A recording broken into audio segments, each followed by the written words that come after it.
வணக்கம் மாணவச்சனங்களே, இன்னைக்கு நம்ம பார்க்க போகிறது ஒரு மிக முக்கியமான கணக்கு மாதிரி ரைட் பண்ணுவோம். என்ன சொல்லுவாங்க பார்ப்போம். சரிங்களா? A body travels 102.5 meter in the nth second and 150 meter in the n plus 2th second. The acceleration கேட்குறாங்க. சரிங்களா? nth செகண்ட்ல வந்து 102.5 மீட்டரும் n plus 2th செகண்ட்ல வந்து 150 மீட்டரும் போகுது. ஸோ ஆக்சலேஷன் கேட்குறாங்க. இதுக்கு வந்து நம்ம nth செகண்ட்ல போகக்கூடிய டிஸ்டன்ஸ்க்கான ஃபார்முலா நமக்கு தெரியணும். இங்கே நான் டேரெக்டாக இருக்கேன் d equal to u plus a by two n minus ஒன்று. இது எப்படி வந்து நான் இன்னொரு வீடியோ உங்களுக்கு போகிறேன், தனியாக போடுறேன். சரிங்களா? இந்த ஈக்குவேஷனில் முதல்ல சப்ஸ்டியூட் பண்ணுறோம். 102.5 இப்படி இந்த டிஸ்டன்ஸ் கொடுத்துருக்காங்க.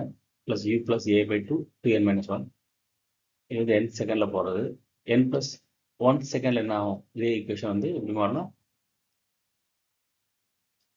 115 equal to u plus a by two இந்த எண்டு இடத்துல n ப்ளஸ் டூன்னு வந்துடும். சரிங்களா? இந்த எண்டு இல்லையா, இந்த இதில் அதுக்குள்ள n ப்ளஸ் டூன்னு வரும், மைனஸ் ஒன் வரும். இதை நீங்கள் சிம்பிளிஃபை பண்ண என்ன கிடைக்கும்? 115 equal to u plus a by two n plus த்ரீன்னு கிடைக்கும். இது ஈக்குவேஷன் 2ன்னு வச்சுக்கலாம், இதை ஈக்குவேஷன் 1ன்னு வச்சுக்கலாம். சரிங்களா? ஈக்குவேஷன் 2லேருந்து ஈக்குவேஷன் 1 நீங்கள் கழிச்சிங்கன்னா என்ன ஆயிரும்? 115 102.5 போனால் 12.5 வரும். இந்த யூ கேன்சல் ஆகிடும். இது இங்கே சிம்பிளிஃபை பண்ண என்ன வரும்? A 2an divide by 2 plus 3a by 2 வரும். சரிங்களா? அப்புறம் மைனஸ் 2an பை 2 அப்புறம் ப்ளஸ் a பை 2 வரும்.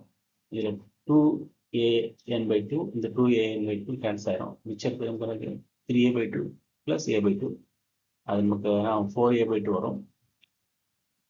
ஓகே, இதை நீங்கள் சிம்பிளிஃபை பண்ணால் 2an வரும். ஸோ இதில் வந்து நமக்கு என்ன கிடைக்கும்? 2a ஈக்குவல் டு 12.5 கிடைக்கும். அதில் வந்து a is equal to 6.25 metre per second கிடைக்கும். சரிங்களா? இதுக்கு இன்னொரு வீடியோ போடுறேன். அந்த வீடியோவில் எப்படி இந்த ஈக்குவேஷன் வந்துச்சு அப்படின்னு நான் உங்களுக்கு எக்ஸ்பிளைன் பண்ணேன். சரிங்களா? வணக்கம் மாணவர்களே, இதுக்கு பார்க்க போகிறது எப்படி அந்த ஈக்குவேஷன் வந்துச்சு. ஏற்கனவே ப்ராப்ளம் சால்வ் பண்ண முடியாது, அதுக்கு அந்த ஈக்குவேஷன் எப்படி வந்துச்சுன்னு பார்ப்போம்.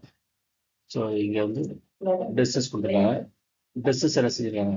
தனித்தனியாக 0 second, first second, second second, third second அப்படி போகுது. n-1 செகண்ட், n செகண்ட் அப்படின்னு சொல்லி பிடிச்சிருக்கோம். நமக்கு என்ன வேணும்? n-1 செகண்டுக்கும் n செகண்டுக்குள்ள டிஸ்டன்ஸ், அது வந்து Sn. இது வேணும்னு என்ன செய்யணும்? ஃபர்ஸ்ட் இங்கேருந்து n செகண்ட் எவ்வளோ டிஸ்டன்ஸ் கண்டுபிடிக்கணும். அதுலேருந்து இங்கேருந்து s-1 செகண்ட் உள்ள டிஸ்டன்ஸ் நீங்கள் கழிக்கணும். கழிச்சா நமக்கு கிடைச்சிடும். சரிங்களா? இதில் டயத்தை நம்ம என்ன செய்யலாம்? டிஸ்கிரீட்டாக பிடிச்சிக்கணும். இப்போ டைம் t = n செகண்ட் இருக்கப்ப டிஸ்டன்ஸ்க்கான ஈக்குவேஷன் ut + 1/2 an². இந்த t இருக்கிற இடத்துல n போட்டுக்கலாம். ஏன்னா t = n செகண்ட் நம்ம அசியூம் பண்ணிக்கிறோம். ஸோ un + 1/2 an² இருக்கும். அதே நேரத்தில் எனக்கு n-1 செகண்ட் வேணும் அப்படின்னா t = n-1 அசியூம் பண்ணிக்கலாம். ஸோ s = u(n-1 + 1/2 a(n-1) ஹோல்² வரும். சரிங்களா? இப்போ நம்ம என்ன செய்கிறோம்? எனக்கு n செகண்ட் வேணும். ஸோ Sn - Sn வேணும். Sn - Sn-1. சரிங்களா? இப்போ அந்த முதல் ஈக்குவேஷன் அப்படி எழுதுறோம். ரெண்டாவது equation minus of second equation.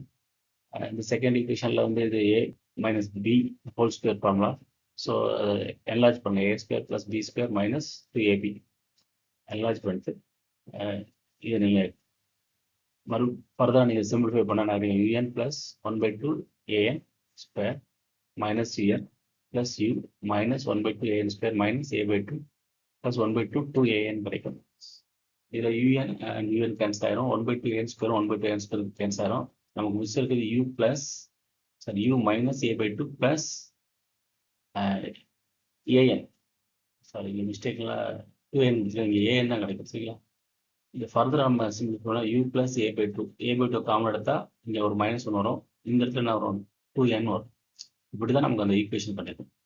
n செகண்டில் கவர் பண்ண டிஸ்டன்ஸ் என்ன, இதுதான் ஈக்குவேஷன். நம்ம ஏற்கனவே சால்வ் பண்ண ப்ராப்ளத்தில் இந்த ஈக்குவேஷன் நான் டைரெக்டாக எடுத்திருப்பேன். சரிங்களா?